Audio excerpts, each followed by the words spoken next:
It was late on a Sunday evening, and the quiet in our Seattle apartment felt almost too perfect, the kind of stillness where you notice every tiny sound, the fridge humming, the distant city traffic, the clock's hands sweeping past midnight. I was curled up on the couch, a half-read book in my lap and a cup of cooling chamomile tea on the side table, trying to focus on a novel but mostly listening for the telltale sound of keys in the lock. Alex was supposed to be home from his business trip hours ago, but flights always seemed to run late, and he texted about a delay in San Francisco. Still, I was used to the waiting. I'd learned early in our marriage that business travel rarely played by the rules. Finally, a little before midnight, I heard the front door click open.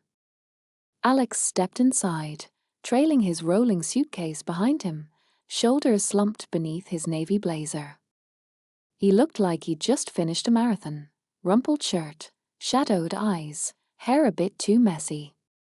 But he managed his signature grin, the one that had first drawn me to him back when we were college kids in Portland, and I felt a familiar rush of affection mixed with a pinch of relief. He was home. Whatever had happened on the road, at least for tonight, he was here. "Hey, kiddo," he said, and his voice was tired but warm. He crossed the room and kissed my cheek, then collapsed onto the armchair with a groan. I laughed quietly. Alex was always a little dramatic about his work trips, but in a way that made me feel needed, as if only I could put him back together. He started telling me how exhausting the week had been, about endless meetings with clients in Silicon Valley, and a dinner that lasted so long the waiter had to kick everyone out. I listened, smiling, soaking in the normalcy, even as I noticed how he kept rubbing the bridge of his nose, a sign he was more stressed than he let on. We headed into the bedroom together, both talking at once, me about the neighbor's dog who barked all night again, him about a weird Uber ride with a driver who claimed to have met Elon Musk.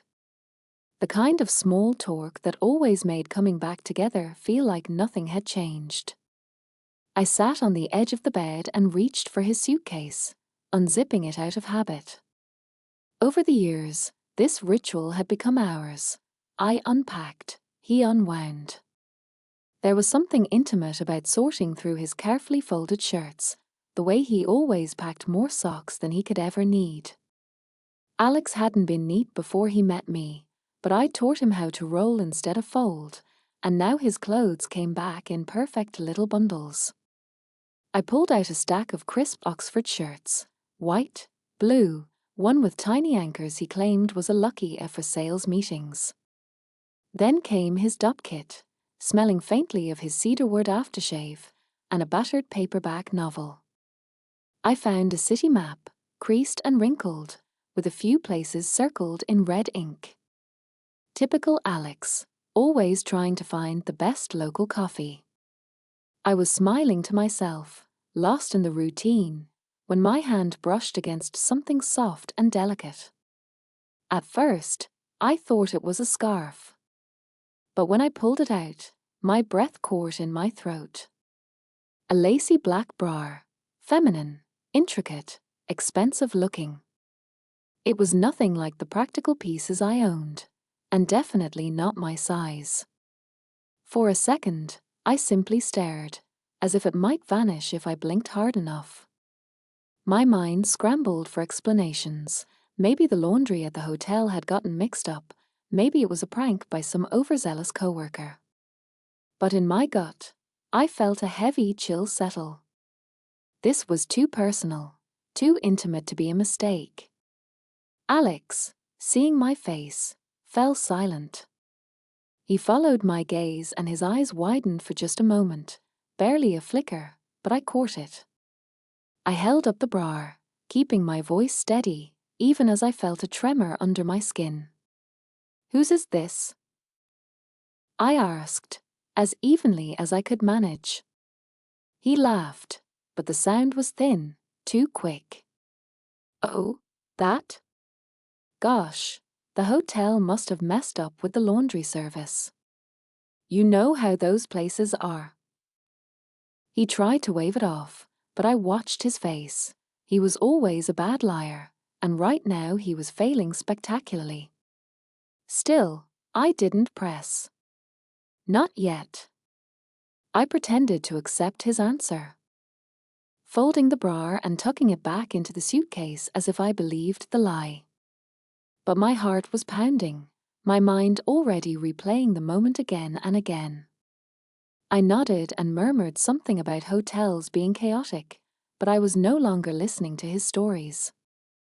Everything felt like it was happening underwater, a muffled, distant world, while my own thoughts spun in a storm.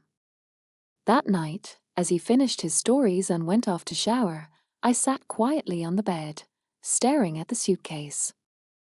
I tried to tell myself there was an innocent explanation, but the truth was, a piece of me already knew better. And in that silent apartment, I realized that something had shifted, something I couldn't take back. I spent the rest of that night lying awake, listening to the city's hum and the soft patter of rain against the window. Alex fell asleep almost immediately, as he always did after a trip, his breathing steady and untroubled.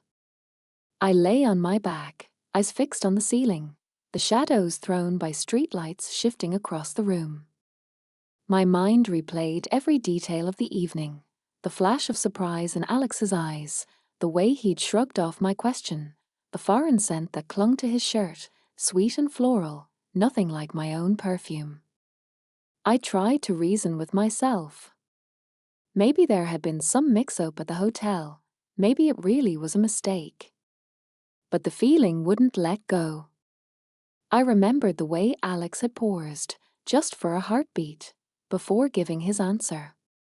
It was such a tiny thing, but after years together, I'd learned to notice the smallest shifts. Marriage teaches you how to read between the lines, to sense the tremors beneath the surface. I wanted to believe him. I really did. But as I watched him sleep, I felt a strange distance growing between us, an invisible wall.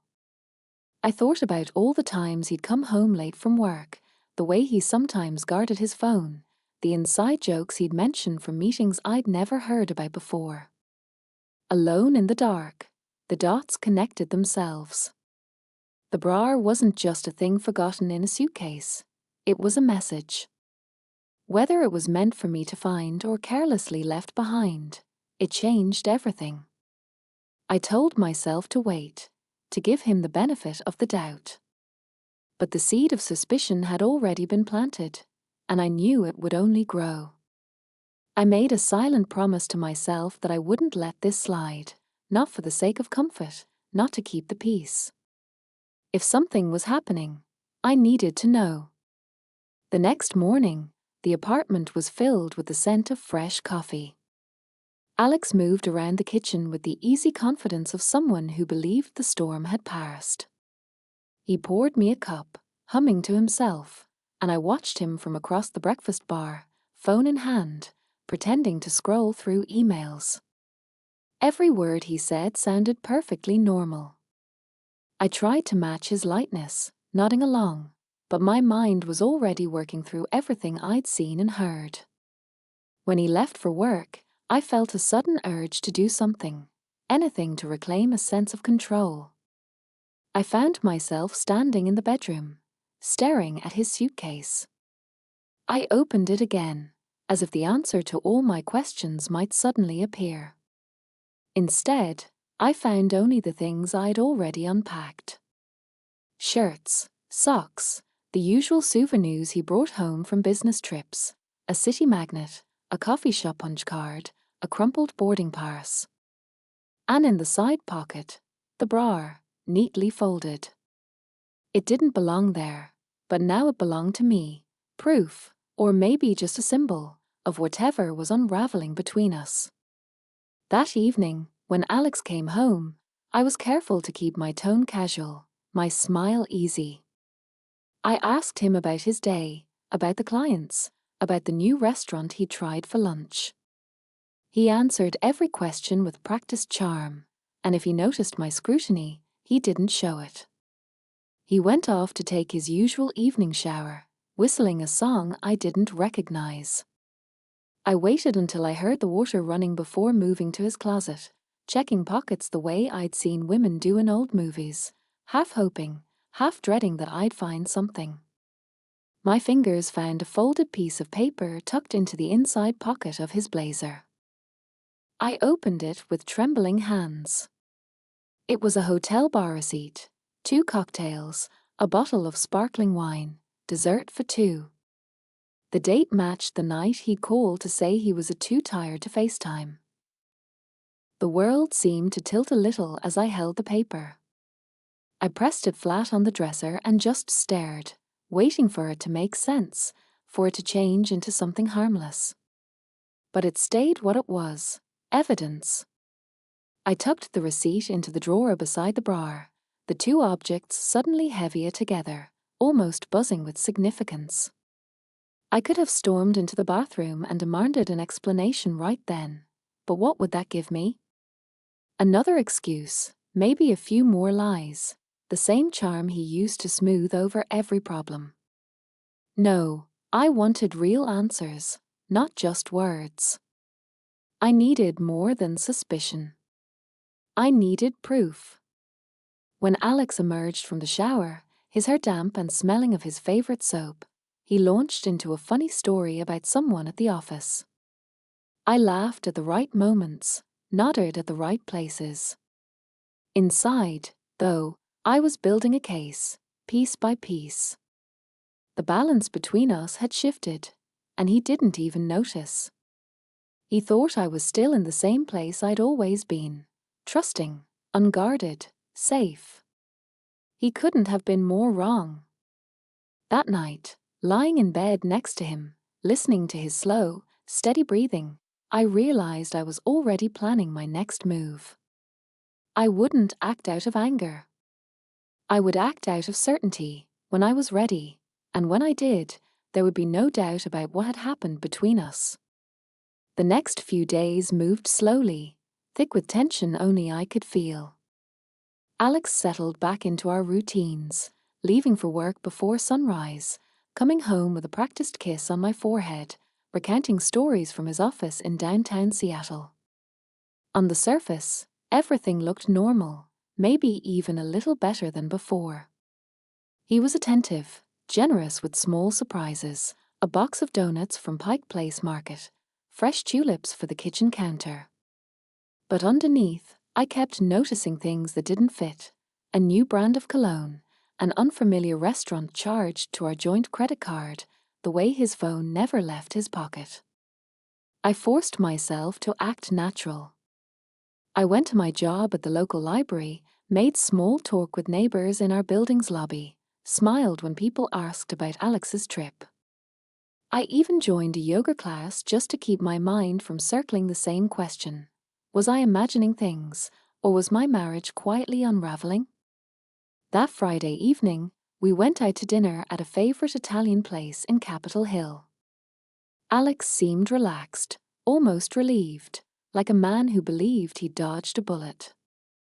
He talked about a possible promotion, about taking a road trip to California in the fall, about how maybe we should finally get that golden retriever we'd always wanted. I listened, laughed, played the role I'd perfected, supportive, loving wife. But the whole time, I felt like I was sitting across from a stranger. I caught a faint, sweet scent every time he leaned close, definitely not my perfume, something floral and heady, lingering on his skin in a way that didn't feel accidental.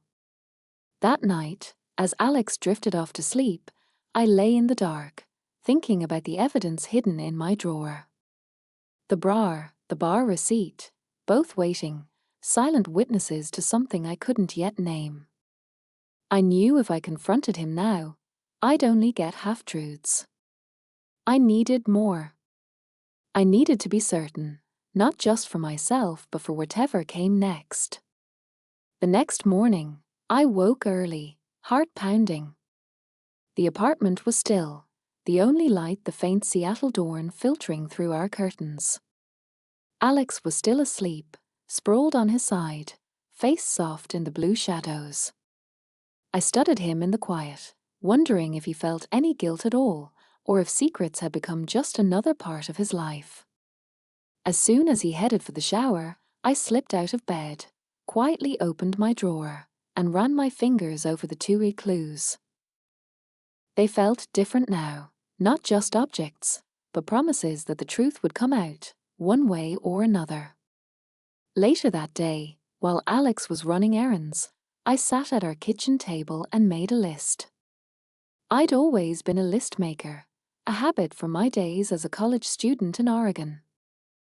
Balancing work and classes, scribbling to-dos on scraps of paper. But this list was different. I wrote down every odd detail I could remember: calls he took in the hallway, late-night emails, the new cologne, the nervous laugh. I flipped through our credit card statements, circling unfamiliar charges, restaurants I'd never heard of, flowers ordered from an expensive boutique downtown. The more I looked, the more the pattern emerged, a story told in fragments and receipts, woven between ordinary days. That night, Alex showered before bed. I waited until I heard the water running and, with hands that no longer trembled, picked up his jacket from the back of the dining chair. I checked the pockets, habit now, not desperation. That's when I found it. A lipstick-stained napkin from a jazz club we'd never visited together, folded carefully, as if it mattered. My breath caught in my chest. I sat down at the table and just stared at it, willing it to explain itself. But it was silent, like everything else. I placed the napkin next to the bra and the receipt. 3 clues. 3 pieces of a puzzle only I seemed to see. It was almost poetic, the things people leave behind when they think no one is looking. The evidence was stacking up, and with it, my resolve. When Alex came out of the shower, towel around his waist, he smiled and made some joke about the Seahawks losing again. I smiled back, every muscle in my face perfectly still. I handed him his phone, pretending not to notice when he checked it for missed messages before setting it face down on the nightstand. Inside, though, I felt a new calm settle over me. The waiting was almost over. That night, I didn't sleep much. I lay awake, planning. I knew I needed to be smart, to think things through, to gather enough truth that even Alex couldn't talk his way out of it.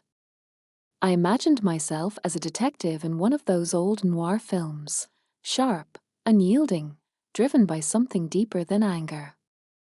I'd watched, I'd waited, and now I was ready. The next morning, as sunlight crept through the window, I found myself humming quietly, making coffee while Alex dressed for work.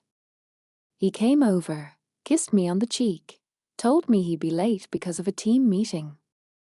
I wished him luck and smiled, hiding the storm inside me. As the door closed behind him, I exhaled a breath I didn't know I was holding. This was the new normal, at least for now. Secrets in drawers, coded conversations, a marriage shifting beneath my feet. But for the first time in weeks, I didn't feel powerless. I felt ready. By the following Tuesday, the air in our apartment felt permanently changed, like the moment before a thunderstorm, everything charged with energy no one else could see. Alex moved through his days in cheerful oblivion, joking about office politics, forwarding me memes about the Seattle rain. But beneath his casual stories, I detected a carefulness, a precision in his words, the way he sometimes hesitated just a fraction before answering my questions. Maybe he sensed something, maybe not. Either way, I was past hoping for a spontaneous confession. If the past few days had taught me anything, it was that you could build a marriage on trust for years, then lose it overnight with a single secret. Still, I moved carefully. I kept up my routines, went to work, brought home groceries, texted him little hearts and reminders to pick up more oat milk. I played my part so well that even I almost believed it. But I was also watching, listening, collecting every discrepancy like pieces of glass for a mosaic only I could see. That Tuesday morning was ordinary in every way. Alex was in the shower, the sound of running water muffled behind the bathroom door. I stood in the bedroom, folding laundry, my eyes on his phone lying face down on the nightstand. The temptation had been building for days. I told myself it was wrong, that marriage was supposed to be about trust, but the truth was I needed answers, real ones, not rehearsed stories. I picked up his phone, already rehearsing my excuse if he walked in, just checking the time. But my heart was pounding so loudly I thought it might give me away. I knew his passcode. He told me years ago and never bothered to change it. My fingers moved almost on their own, unlocking his world. At first, there was nothing. Emails, calendar reminders, group texts about fantasy football. I almost put the phone back, but then I saw a text thread near the top, a name I didn't recognize. It was a man's name, but the tone of the messages wasn't anything like the way men Alex knew talked to him. The texts were playful, full of inside jokes, little hearts, flirtatious jabs. My chest tightened. I scrolled deeper, my stomach knotting with each message. The words grew more intimate, private, suggestive, dripping with a kind of emotional shorthand that only lovers develop.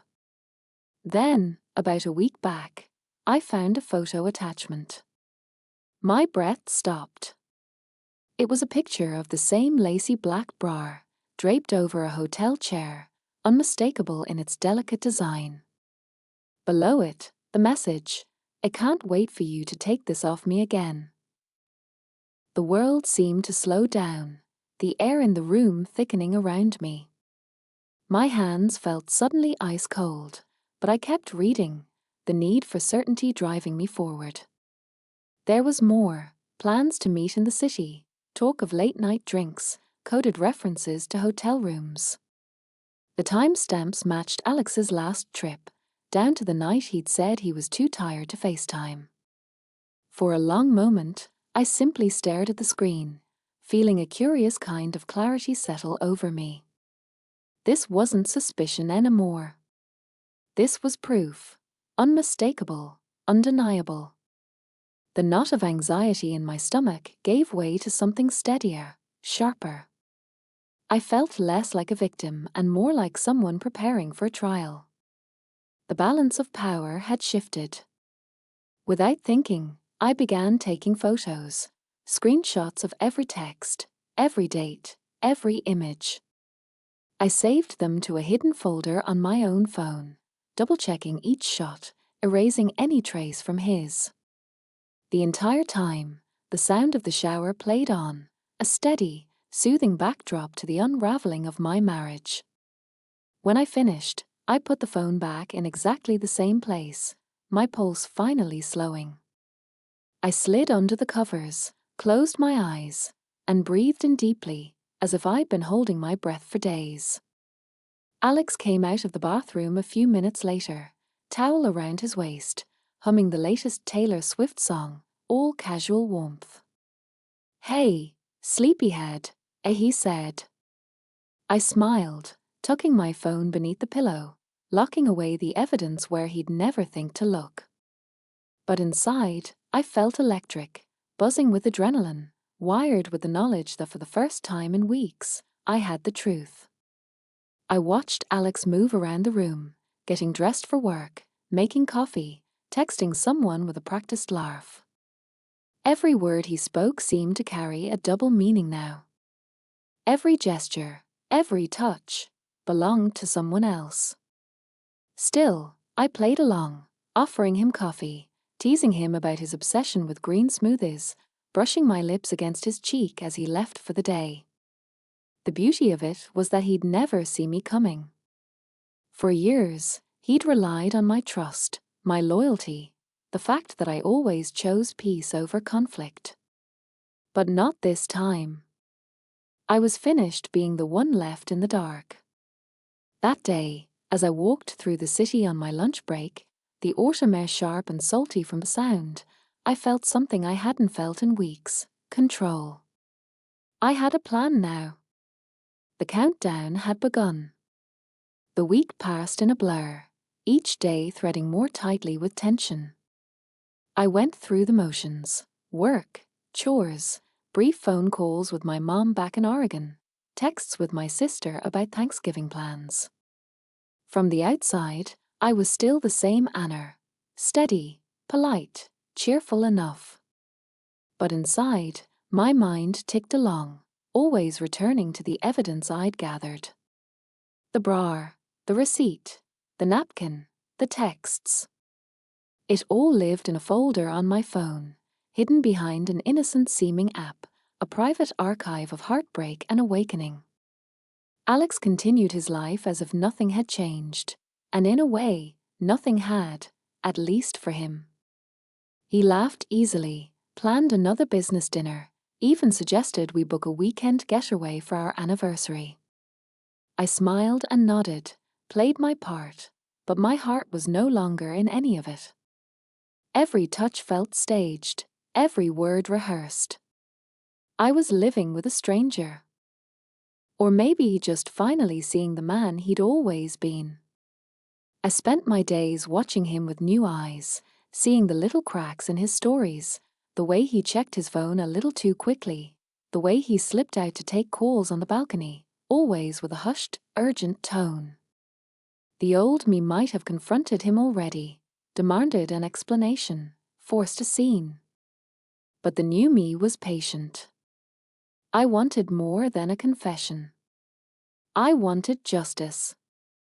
That Friday, I called my best friend, Jamie, for the first time in weeks. She'd always been the one who could read my moods, who'd been there for college breakups, first jobs, the ups and downs of marriage.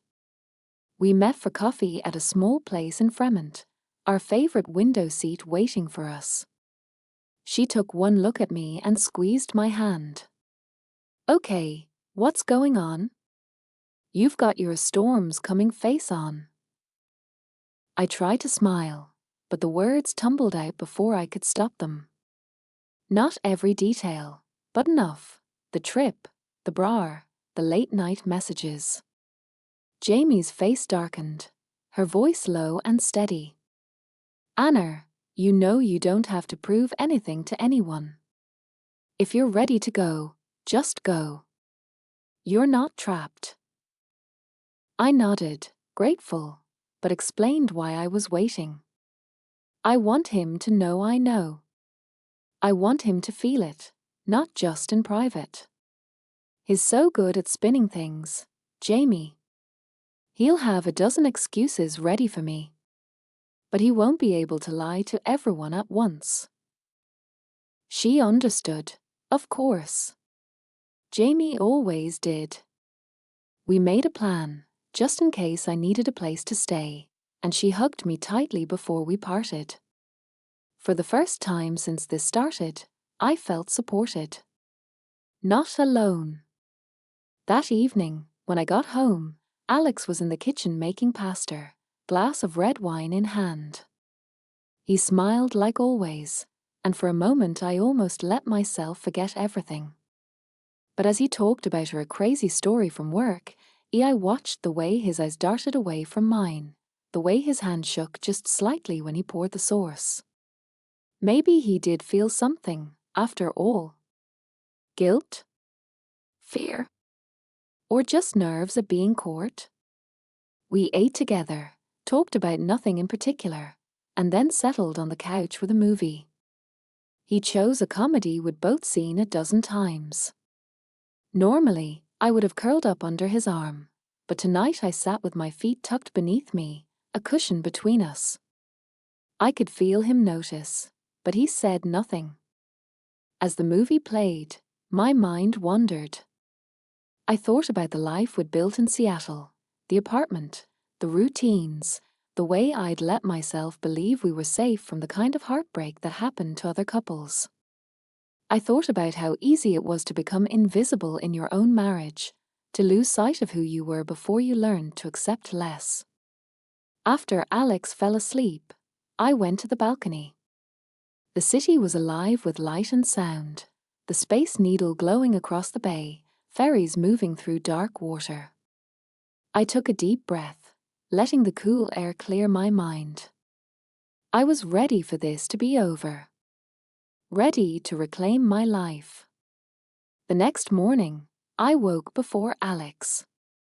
The apartment was filled with the gentle hush of weekend. I lay in bed, staring at the ceiling, tracing the cracks in the paint, mapping out my next moves. I thought about my childhood home in Oregon, where the air always smelled like rain and pine needles, where things were simple and honest. I missed that girl, the one who believed in love without hesitation, who hadn't yet learned what betrayal looked like up close. Alex stirred, rolled over, and kissed my shoulder. "Morning, beautiful," he murmured, as if nothing was wrong. He slipped out of bed, humming a tune, and went to start the coffee. I watched him move through the apartment, so sure of himself, so certain the world was as he'd left it. He didn't know the ground beneath him was about to shift. After he left for a weekend run, I opened my drawer, pulled out the clues, and laid them out in a neat row: the bra, the receipt, the lipstick-stained napkin, my phone with the screenshots. They looked almost innocent, scattered in the morning light. But I knew better. It was time to finish this. I reached for my phone and started drafting invitations. We were going to have a dinner party, a celebration for Alex's successful business trip. Friends. Family. A few colleagues. I would play the perfect hostess, the perfect wife. But this time, the story would end on my terms. The next week passed in a state of eerie calm. With the invitation sent and the date set for Saturday night, I watched Alex slip further into the role of devoted husband, completely unaware that the ground beneath him was shifting. He seemed almost lighter, whistling while he cooked, texting me funny memes during the day, suggesting we take a weekend trip to Whidbey Island once things had calmed down at work. I nodded along, every moment part of the script I was writing in my head. I spent my evenings planning the dinner with a quiet, methodical focus. I wanted everything to be perfect: chilled white wine, flowers on the table, a menu full of Alex's favorite foods. I called his mother, invited his sister and her fiancé, texted friends from both our circles. "Just a little celebration for Alex's return," I said, my voice cheerful, steady. No one suspected a thing. On Friday night, I went shopping in Ballard, picking up fresh bread, good cheese, a bouquet of sunflowers for the centerpiece. The act of preparing helped calm my nerves. I realized I wasn't angry anymore, not really. The rage I'd felt in those first few days had cooled into something sharper: clarity, maybe, or just a kind of resignation.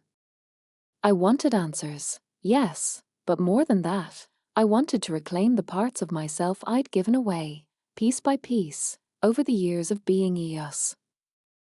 Saturday morning dawned cool and grey, with the smell of rain in the air, classic Seattle weather.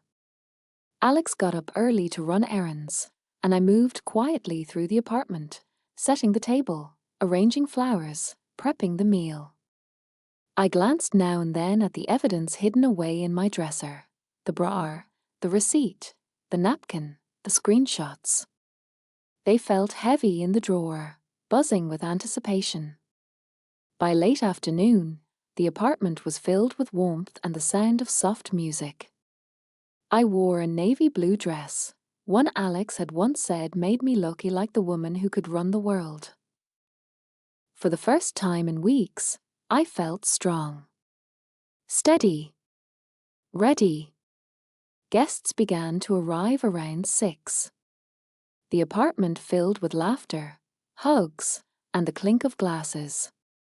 Alex was in his element, charming everyone, telling stories about his trip to the Bay Area, describing meetings with tech CEOs, making everyone laugh with a perfectly timed joke.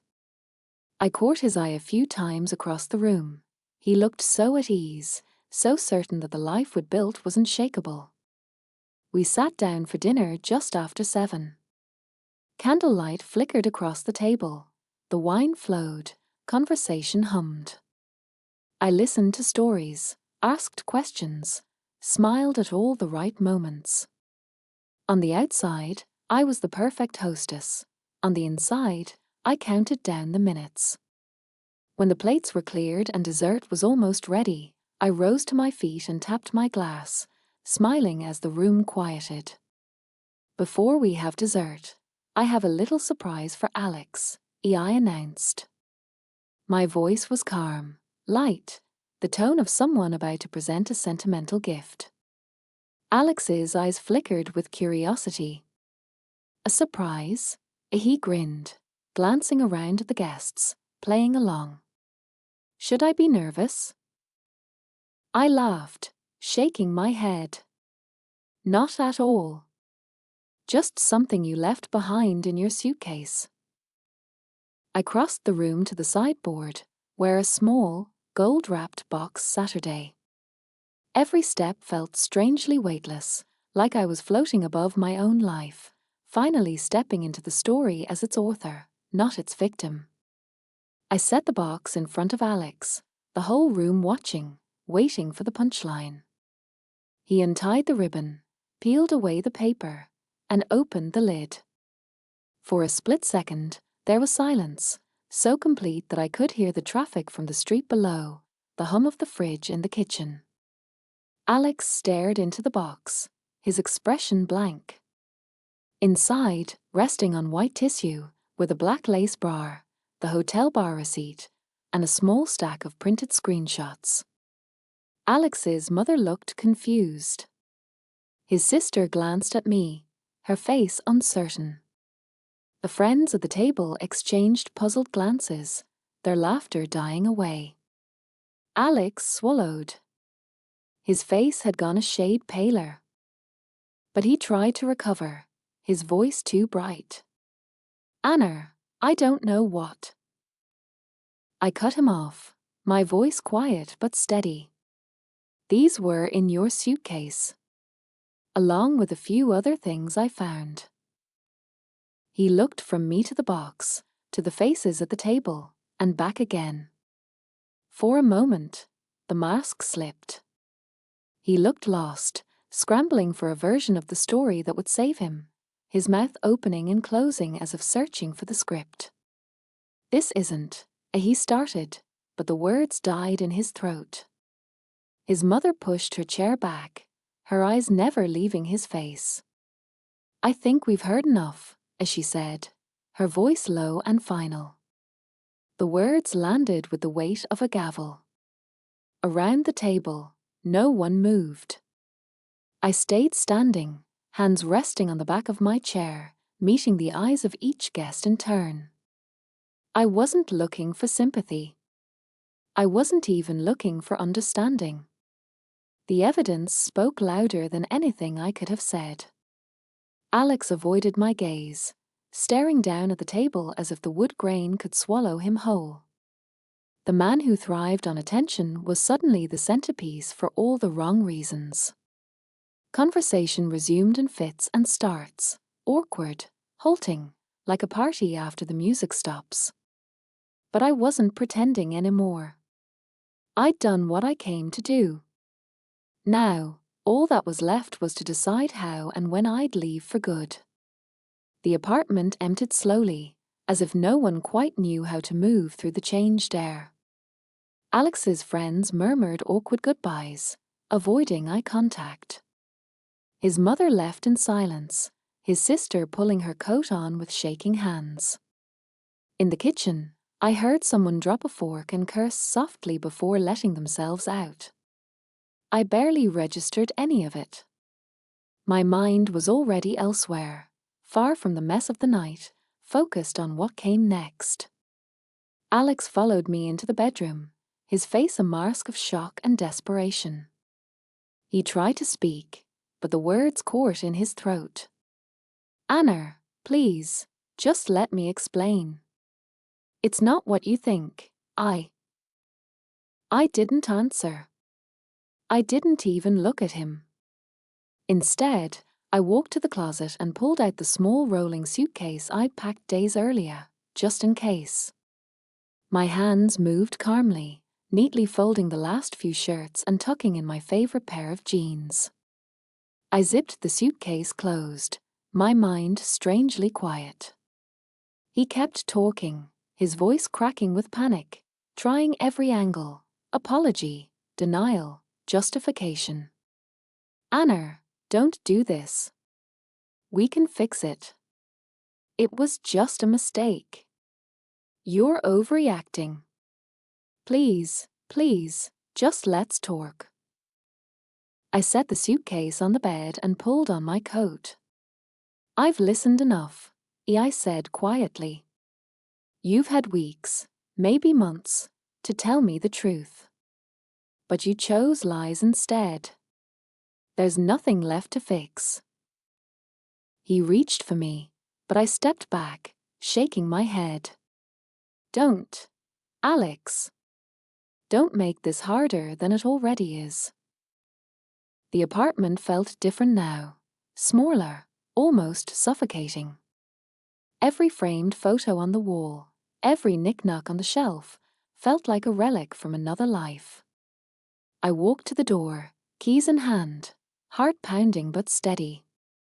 Alex called my name, his voice breaking, but I didn't look back. The elevator ride down felt endless. When the doors finally opened to the lobby, I stepped into the cool night air, the city buzzing around me, headlights glinting on wet pavement. I breathed in deeply, letting the cold wash over me. For a moment, I just stood there, suitcase at my side, watching as the world moved on. I drove to my new apartment, a small, sunlit space on the north side of the city, the lease signed earlier that week. It was still mostly empty, but the fridge was stocked, the bed made up with fresh sheets, and my favorite mug waiting in the cupboard. There was no scent of unfamiliar perfume, no suitcase hiding secrets. Just me, my space, my rules. I didn't cry. Not yet. Instead, I moved through the rooms, unpacking slowly, savoring the small rituals of reclaiming my life. I arranged my books on the shelf, hung a few pictures from my college days, opened the window to let in the night breeze. Every drawer I filled, every sweater folded, felt like a piece of myself I was finally allowed to keep. My phone buzzed and buzzed, texts from Alex, a few from friends who had been at the dinner. One or two from numbers I didn't recognize. I didn't answer. I didn't owe anyone explanations, not tonight. When I finished unpacking, I poured myself a glass of wine and sat on the small balcony, legs tucked under me, watching the city lights blink to life. I thought about Alex, about the years we'd spent together, the trust that had once seemed unbreakable. I thought about all the ways I'd made myself smaller to fit the life we'd built, how I'd let go of dreams, swallowed doubts, convinced myself that peace was better than honesty. Now, sitting in the quiet, I realized how light I felt. Freedom wasn't fireworks or some sudden revelation. It was the gentle hush of a room that belonged only to me, the knowledge that my future was finally my own to shape. The next morning, I woke to sunlight streaming through bare windows. I stood barefoot in the kitchen, drinking coffee from my favorite mug, listening to the city wake up. My phone was still buzzing with messages, some supportive, some curious, some, inevitably, from Alex. I scrolled through them, reading each one without reply. The story was moving on its own now, traveling through our circle of friends, stripping away the image Alex had worked so hard to maintain. I dressed simply, grabbed the donation bag I'd packed with the last reminders of my old life, the black bra included, and dropped it off at a charity bin on my way to the waterfront. I walked along the pier, shoes in hand, the air bright with salt and morning promise. For the first time in years, I felt unburdened, my steps light, my mind clear. I pulled out my phone and snapped a photo of the harbour, the ferries slicing through blue water, the city skyline behind me. I posted it with a caption, "One person's mistake is another woman's freedom. Cheers to starting over." I smiled as I tucked the phone away. The message wasn't for Alex. It was for me, a reminder that I'd walked through fire and come out lighter. By evening, I was back at my new place, the last light slipping behind the trees. I cooked myself dinner, played my favorite album, and sat down to write a list of all the things I wanted for myself. Small things, big dreams, all of them mine again. For the first time in a long time, I felt whole. And as I stood at the window, watching the city lights shimmer in the dusk, I knew I'd made the right choice. My old life was over. Something better was waiting, just ahead.